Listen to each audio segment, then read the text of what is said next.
ஒரு ரெஸ்டாரண்ட்டில் போய் நம்ம சாப்பிட்றோம். ஒரு சர்வர் இல்லைனா வெயிட்டர் வந்து நம்மளுக்கு நல்ல விதமாக நம்ம கேட்ட ஃபுட்டெல்லாம் கொடுத்து நம்மளை ரொம்ப கச்சிதமாக கவனித்து ரொம்ப சந்தோஷமாக நம்மளை நடத்தி எல்லா காரியங்களும் செய்கிறார். அதனால் அவருக்கு நாம் வந்து அதுக்கு ஒரு ரிவார்டு கொடுக்கணும்னு கட்டாயம் கிடையாது. இவ்வளவு நான் செய்கிறேனே, அதனால் இவங்க வந்து எனக்கு இதெல்லாம் செய்ததுக்கு பதிலாக எதாவது செய்யணும் அவர் எதிர்பார்க்க முடியாது. நம்ம டிப்ஸு கொடுப்போம் நம்முடைய விருப்பத்தில். அதே நேரத்தில் வந்து அவர் கிளைம் பண்ண முடியாது, இவ்வளோவெல்லாம் உங்களுக்கு நான் பண்ணியிருக்கிறேன், இவ்வளோ நல்லா சர்வ் பண்ணியிருக்கேன், நல்ல சுயான உணவுகளை கொடுத்துருக்கிறேன், உங்கள்ட்ட அன்பாக பேசியிருக்கிறேன், நீங்கள் சொன்னபடியெல்லாம் செஞ்சுருக்கிறேன், அதனால் எனக்கு நீங்கள் வந்து ரிவார்ட் கொடுக்கணும், அப்படி அதுக்கு மறுபதில் செய்யணும் எதிர்பார்க்க முடியும். ஏன்னா அவருக்கு சம்பளம் கொடுக்குற முதலாளி அங்கே இருக்கிறார்.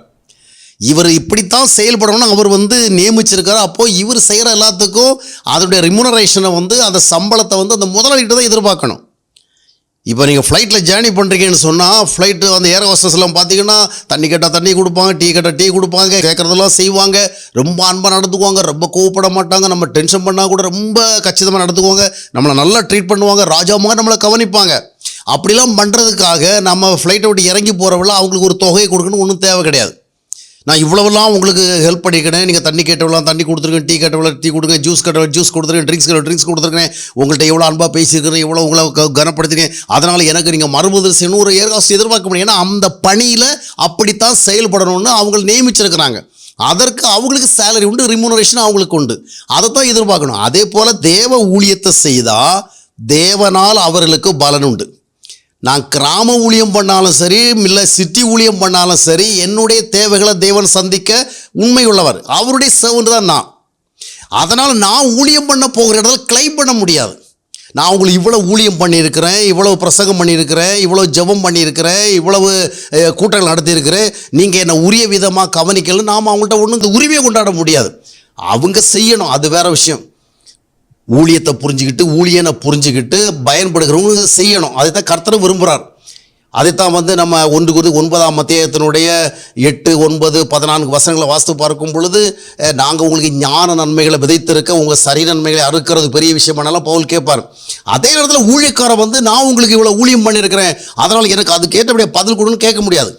சில ஊழியக்காரர்கள் பார்த்தீங்கன்னா, நான் தான் ஞானஸ்நானம் கொடுத்தேன், நான் தான் அவளை கர்த்தருக்கு வழி நடத்தினேன், அப்புறம் பார்த்தா இவங்க இப்போ என்ன பண்ணுறாங்கன்னா வேற ஒரு சர்ச்சுக்கு போகிறாங்க, அங்கே போய் காணிக்க கொடுக்குறாங்க.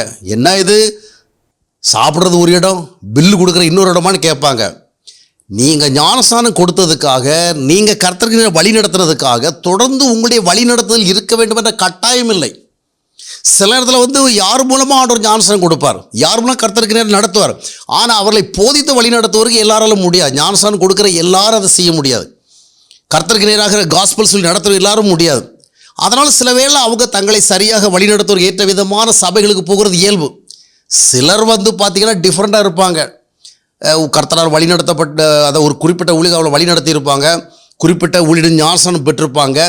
ஆனால் இவங்களுக்கு கொஞ்சம் காலத்துக்கு பிறகு பார்த்தீங்கன்னா ஞானஸ்நானம் யாருக்கும் தெரியாமல் போகிறவங்க விரும்புவாங்க.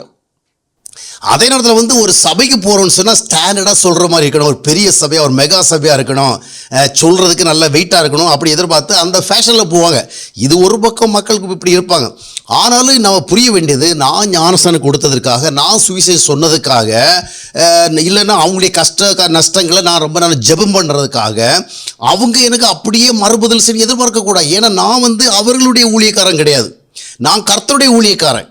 அப்போ நான் செஞ்சதுக்கெல்லாம் ஆண்டோடைய எதிர்பார்க்கணும். அவர்கள் நாளை தினம் வேறொரு தான் போகிறாங்கன்னு சொன்னால் நான் அதை குறித்து கவலைப்படக்கூடாது. என்னுடைய சர்வீஸுக்கு ஆண்டவர் நீதிபரர், அவர் என்னுடைய தேவையை சந்திப்பார், அப்படி தான் போகணும். புத்தகர் வந்து பேசுகிறவங்கள பார்த்திங்கன்னா சில நேரத்தில் வந்து அற்புதகரமாக நிறைய பேருக்கு, அதாவது ஹாஸ்பிட்டல் அட்மிட் ஆகாமலே சர்ஜரி எல்லாம் பண்ணாமலே அற்புதகரமாக அவங்களுக்கு ஹீலிங் கிடைக்குது. ஹாஸ்பிட்டலில் போனால் லட்சங்களை கொடுக்க வேண்டி வரும். ஆனால் அவங்க என்ன பண்ணியிருக்கணும், அந்த மாதிரி ஹீலிங் கிடைக்கிறவங்கள அந்த ஹாஸ்பிட்டல் கொடுக்குற அமௌண்ட்டை யாரும் கொடுத்துருக்கணும், ஊழியத்துக்கு கொடுத்துருக்கணும். அதை அவங்க செய்யலை. அதை மாதிரி ஒரு வேலை வாங்கணுன்னா, ஒரு தொழிலில் முன்னேறணும்னு சொன்னால் அதுக்கு எவ்வளோ பணம் கொடுக்க வேண்டியிருக்குது. இப்போ நிறைய லஞ்சம் கொடுத்து தான் வாங்க வேண்டியிருக்கு. அப்போ அற்புதகரமாக ஒரு வேலை கிடச்சின்னு சொன்னால் நீங்கள் அதை என்ன செய்யணும், ஒரு ஊழியத்துக்கு செய்யணும். இப்படிங்கிற மாதிரி, அதாவது நம்ம அடைகிற பலனுக்கு ஏற்றபடி ஊழியங்களுக்கு செய்யலைங்கிற மாதிரிப்பட்ட அங்கலாய்ப்பு நிறைய ஊழியக்காரங்களுக்கு இருக்குது. ஆனால் நாம் செய்கிறதுக்கு அதுக்கு பதிலாக அவங்க செஞ்சு தான் ஆகணுங்கிற எந்த கட்டளை, அவங்க சந்தோஷப்பட்டு நன்றி உணர்வு செய்வாங்க, அது வேறு விஷயம். ஆனால் நான் வந்து அவங்களுக்கு ஜெபம் பண்ணியிருக்கேன், போதர் வந்து என்கிட்டே புலம்பி தள்ளியிருக்கிறாங்க. நான் அவர்களுடைய கஷ்டங்களில், அவங்களுடைய பிரச்சனைகள், அவங்களுடைய வியாபாரம் ரொம்ப டல்லாக இருந்த வேலை, அவங்களுடைய குடும்பத்தில் பிரச்சனை இருந்தவங்கள நான் கண்ணீர் விட்டு ஜெபம் பண்ணியிருக்கிறேன், உபவாசம் இருந்திருக்கிறேன். அப்புறம் பார்த்தா இப்போ அவங்க வந்து என்ன தாங்கிறதும் கிடையாது, என்ன கௌரவிக்கிறதும் கிடையாது. ஒரு விதத்தில் அவங்க நன்றி மறந்து போயிட்டாங்கங்கிறது ஒரு மேட்டராக இருந்தாலும் நான் புலம்ப விட்டு தேவையில்லை. நான் ஒரு ஊழியங்கிற முறையில் அவங்களுக்கு ஜெபம் பண்ணேன். நான் ஒரு ஊழியங்கிற முறையில் அவங்களுக்கு கண்ணீர் விடித்தேன். நான் ஒரு ஊழியங்கிற முறையில் அவங்களுடைய கஷ்ட நஷ்டங்கள் வேலையில் அவங்கள்ட்ட வந்து மன்றாடினேன். ஆனால் அதற்கு அவர்கள் பலன் செய்ய நான் எதிர்பார்க்கக்கூடாது. அப்படி எதிர்பார்க்க போனால் நான் அவர்களிடத்திலிருந்து பலனை பெற்றுக்கொள்ளட்டும் என்று ஆண்டவர் விட்டுருவார். என்னுடைய பலனை நான் ஆண்டவர் தான் எதிர்பார்க்கணும். இப்போது எலியா வந்து நாகமான்னு சொல்லப்படுகிறதான ஒரு மனிதனுக்கு ஒரு அற்புதகரமான ஒரு டிவைன் ஹீலிங்கை கொடுக்குறாரு. அந்த ஆள் நிறைய அள்ளிட்டு வந்திருக்கிறார். தனக்கு அப்படி ஒரு ஹீலிங் கிடைச்சா நிறைய கொடுக்குறது, பொண்ணு பொருள் வெள்ளி கிளியெல்லாம் எடுத்துட்டு வந்தார். ஆனால் 1 ராஜாக்கள் 5ஆம் அத்தியாயத்தினுடைய 16ஆம் வசனத்தை வாசித்து பார்த்தீங்கன்னா அந்த எலிசா என்ன சொல்கிறாரு? வாங்க மாட்டேன், உங்ககிட்ட இருக்கிற எதையும் வாங்க மாட்டேன். ஐயோ, இவ்வளோ பெரிய அற்புதம் நடந்திருக்கே, இதை ஒரு டாக்டருக்கு கொடுக்குறதா இருந்தால் எத்தனை லட்சம் கொடுக்க வேண்டியிருக்கும். அதெல்லாம் அவன் பார்க்கல. கர்த்தர் என்கிட்ட இந்த வேலையை செய்ய சொன்னார். இந்த இடத்துல இந்த வல்லமை நிகழ்ந்ததுக்கு அவர் தான் காரணம். I am just a servant. அவர் சொன்னதை செய்தேன், உங்ககிட்ட இந்த ரிவார்டை நான் வாங்க மாட்டேன்னு சொல்லி இந்த கிஃப்டையும் வாங்கலை. அப்போது பார்த்தீங்கன்னு சொன்னால் நாம் செய்கிறதுக்கு செலவில் நம்ம அதாவது ஹியூமன் பாயிண்ட் ஆஃப் வியூவில் பார்க்குறவங்கள நம்ம மனிதர்கள் தானே. செலவில் நாம் எவ்வளோ பேருக்கு ஜெபம் பண்ணியிருப்போம், எவ்வளோ பேருக்கு நல்லா போதனை பண்ணியிருப்போம், எவ்வளவோ ஆத்ம பாரம் செயல்பட்டிருப்போம். அவங்க கொஞ்ச நாளத்துக்கு பிறகு அதை பற்றி நினைக்காமலே வேறு தான் போயிருப்பாங்க. இருந்தாலும் அதை குறித்த ஒரு மன அழுத்தத்தை வச்சுருக்கக்கூடாது. நாம் வந்து மக்கள் யாருக்கு சேருமோ அவங்ககிட்டதே சம்பளம் கேட்கக்கூடாது. நாம் ஹோட்டலில் வந்து ஒரு சர்வர் வந்து ஹோட்டலில் யாருக்கு சர்வ் பண்ணுறோம் அவங்ககிட்ட ஒரு சம்பளத்தை எதிர்பார்க்கக்கூடாது. தன்னை யார் நியமித்து அவர்கிட்ட எதிர்பார்க்கணும். ஆக நாம் ஞானஸ்நானம் கொடுத்தாலும் சரி, கர்த்தர்கிற வழி நடத்தினாலும் சரி, அதனால் அவர்கள் வந்து நமக்கு கீழே தான் என்றைக்கும் நிற்கணும்னு எதிர்பார்க்க முடியாது. நிறைய பேர் ஞானஸ்நானம் கொடுத்தா கூட ஜனங்களை சரியாக வழி நடத்த தெரியாதவங்களாக இருப்பாங்க. சத்தியத்தில் வழி நடத்த போதனை இல்லாமல் இருப்பாங்க. அதனால் அவர்கள் கீழே தான் இருக்கணும்னு கட்டாயம் கிடையாது.